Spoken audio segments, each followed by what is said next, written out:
आप जब लीव कर रहे हैं तो अब आप क्या इम्प्रेशन छोड़ के जा रहे हैं, ये इम्प्रेशन उनके ऊपर हमेशा रहने वाला है। तो आपने वो वैक्यूम जो आपकी वजह से क्रिएट होना है, आप उसे फिल करके जाएं। कंपनी किसी भी रीज़न की वजह से आपकी ऑफ़र डिक्लाइन कर सकती है।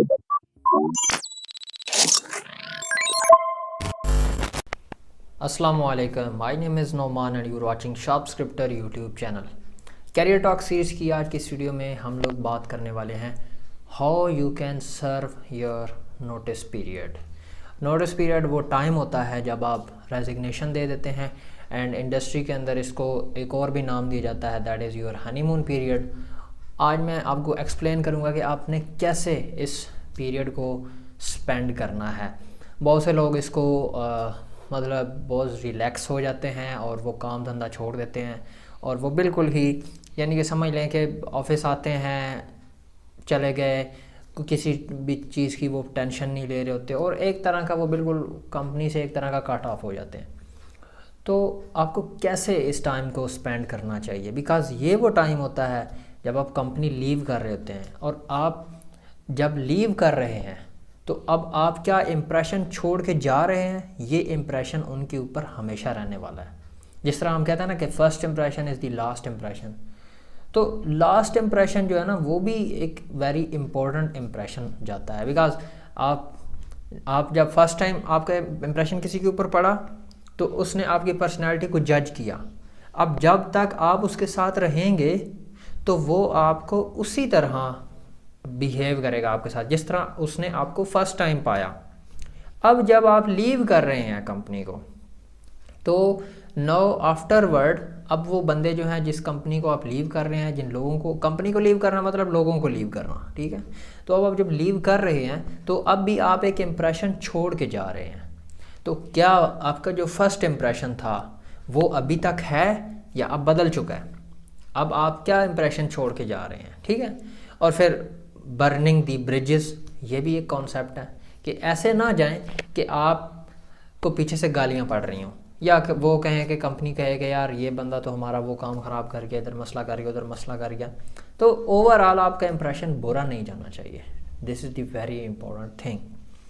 और फिर जब आप नोटिस पीरियड बोलते हैं तो आप एक तो कोशिश ये करेंगे आपने जो कुछ सीखा कंपनी के हवाले से, डोमेन, कंपनी की डोमेन के हवाले से ट्राई करें कि यार आप किसी बंदे को वो चीज़ें हैंड ओवर कर सकें, ठीक है, जो कि आपकी जगह पे वो चीज़ें, लेट सपोज अगर आप कंपनी के अंदर थे और आप प्रोडक्शन करते थे किसी भी सॉफ्टवेयर की, तो वो प्रोडक्शन का काम अब आप जब चले जाएंगे तो अब किसी और को करना है। तो you should explain that process to some other guy कि यार ये देखो ये ऐसे होता है, इस सर्वर पे जाना है, यहाँ पे ये डिप्लॉयमेंट करनी है, वहाँ पे वो डिप्लॉयमेंट करनी है। तो डिप्लॉयमेंट की चीज़ें उसको सिखा के जाएं, ताकि आप जब जाएं तो फिर एक गैप ना क्रिएट हो। आपने वो वैक्यूम जो आपकी वजह से क्रिएट होना है, आप उसे फिल करके जाएं। This is very important thing. तो ये तो आप कि एक कंपनी के अंदर आपकी रिस्पॉन्सिबिलिटी आ गई कि आपने अच्छे से बिहेव करना है सबके साथ, आपने अपनी चीज़ें सबको दे के जानी है, अपना जो भी आप काम करते थे उसमें जो भी प्रोसेसेस थे वो आपने समझा के जाने हैं, और जाते हुए आपने सबसे अच्छे तरीके से ग्रीटिंग करके जानी है। एंड देन आप कोशिश करेंगे ऑन योर लास्ट डे आप सबके पास जाएं और सबके साथ 1 by 1 भी मिलें, और लिंक्डइन कनेक्शन आपका उनके साथ हो, अगर हो सके तो मोबाइल नंबर आप उनसे ले सकते हैं। तो इस तरीके से to stay connected after leaving the company, वो आपका एक होना चाहिए। तो ये तो एक कंपनी के अंदर आपकी रिस्पॉन्सिबिलिटी है। अदर देन दैट, जहाँ पे आप जा रहे हैं तो ये भी इम्पोर्टेंट है यहाँ पर कि आप इस एक मंथ के अंदर, समटाइम क्या होता है कि आपका नोटिस पीरियड 1 मंथ 2 मंथ का होता है, तो अब आपने अगली कंपनी के साथ भी इन टच रहना है इन योर नोटिस पीरियड। आप उनके साथ डिस्कशंस में हो, आप उनके साथ बातचीत कर रहे हो, अब चीज़ों को समझ रहे हो, ताकि उन्हें भी हो कि अच्छा ये बंदा एक्टिव है। ये ना हो कि आपके आखिरी दिन के ऊपर जब आप अपना नोटिस पीरियड सर्व करके निकलें तो आगे से आपकी ऑफ़र ही डिक्लाइन हो चुकी हो। एंड देन मैं इसके ऊपर भी अलग वीडियो बनाऊंगा कि अगर आपकी ऑफ़र डिक्लाइन हो जाए तो आपको क्या करना चाहिए। But you should stay connected with that company, और आप इससे बचेंगे। ऐसा नहीं होता ना हर दफ़ा कि आप ही ऑफ़र डिक्लाइन करें। इट्स पॉसिबल कि जहाँ से आपने ऑफ़र एक्सेप्ट किया होता ये कम है, बहुत ये रेयर केस है, बट हो जाता है। कंपनी किसी भी रीज़न की वजह से आपकी ऑफ़र डिक्लाइन कर सकती है। सो बिफोर रेजिग्नेशन ये भी इंपॉर्टेंट है कि आप आगे अपनी चीज़ें सॉर्ट आउट कर लें। तो मैं अगर अपना एक्सपीरियंस बताऊँ नोटिस पीरियड का, तो मैंने अपने नोटिस पीरियड के अंदर अपने जो हमारे सीनियर डायरेक्टर थे, मैं उनके पास गया और मैंने कहा कि यार उन्हें मैंने कहा कि मैं इस मंथ के अंदर ट्राई आउट करूँगा कि जितना मैं पहले प्रोडक्टिव था मैं उससे भी ज़्यादा प्रोडक्टिविटी के साथ काम करूँ, ताकि जो भी गैप या जो भी चीज़ें ऐसी हैं जो कि आपने सोच रखी थी कि यार ये नुमान से करवानी है, वो मैं करके जाऊँ, मैक्सिमम चीज़ें मैं करके जाऊँ, कोई मैं चीज़ छोड़ के ना जाऊँ। तो ये भी इम्पोर्टेंट चीज़ है कि आप अपने आप को ज़्यादा प्रोडक्टिव कर दें, क्योंकि अब आपका यहाँ पे टाइम कम है। और अगर आप अपने को ज़्यादा प्रोडक्टिव करेंगे, आपको बाद में जाएंगे तो पीछे से आपकी तारीफ़ें होंगी कि यार वो बंदा, उसने अपने आखिरी मंथ के अंदर ये चीज़ें फंसी हुई थी, उसने वो निकलवा दी हैं और उसने मतलब चीज़ें सेट करके दी हैं, हमें मसला नहीं है कोई भी, ट्रांजिशन आपकी स्मूथ है।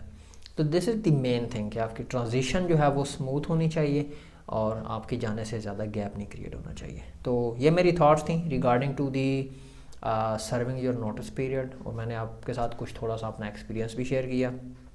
एंड देन डेफिनेटली ये थोड़ा सा रिलैक्स तो होता है माहौल कि अब आपको कुछ ज़्यादा फ़िक्र नहीं होती कि यार एचआर क्या कहेगा, या इसके ऊपर मैं लेट आया हूँ तो बॉस क्या कहेगा, या डिलीवरी नहीं कर सका तो टीम लीड क्या कहेगा। अब आपके ऊपर कंपनी नहीं रहती, अब आपकी ये अपनी रिस्पॉन्सिबिलिटी बन जाती है। अब पता चलता है कि आप कितने रिस्पॉन्सिबल हो। पहले तो आपको था ना कि अगर नहीं किया तो मसले हो जाएंगे, अब आपको नहीं है कि मसले नहीं होंगे, तो अब आपने अपनी रिस्पॉन्सिबिलिटी शो करनी है। यही तो बच्चों में और बड़ों में फ़र्क है कि बच्चों के सर पे जब तक डंडा मारा जाता है वो काम करते हैं, और जो बड़े हैं, जो रिस्पॉन्सिबल होते हैं, वो खुद ही उन्हें पता होता है क्या करना है, क्या नहीं करना, क्या अच्छा क्या बुरा है। तो अब जब तक आप कंपनी के अंडर थे तब तक तो आप काम कर रहे थे, अब आपकी सेल्फ रिस्पॉन्सिबिलिटी ज़्यादा हो चुकी है, और अब आपने अपनी सेल्फ रिस्पॉन्सिबिलिटी शो करनी है कि यार मैं कितना पर्सनली रिस्पॉन्सिबल हूँ। तो इस तरीके से आपने अपना नोटिस पीरियड सर्व करना है और आपने कंपनी को अच्छे तरीके से लीव करना है, और आपकी ट्रांजिशन स्मूथ तरीके से प्रोसेस आपने करनी है। तो बस आज की इतना ही। अगर आपको वीडियो पसंद आई तो वीडियो को लाइक और शेयर करें। अगर आपके माइंड में कोई क्वेश्चन है तो कमेंट सेक्शन में लिखना ना भूलिएगा। ज़िंदगी रही तो फिर मिलेंगे इंशाल्लाह एक और नई वीडियो साथ, तब तक के लिए अल्लाह हाफिज़, अस्सलाम वालेकुम।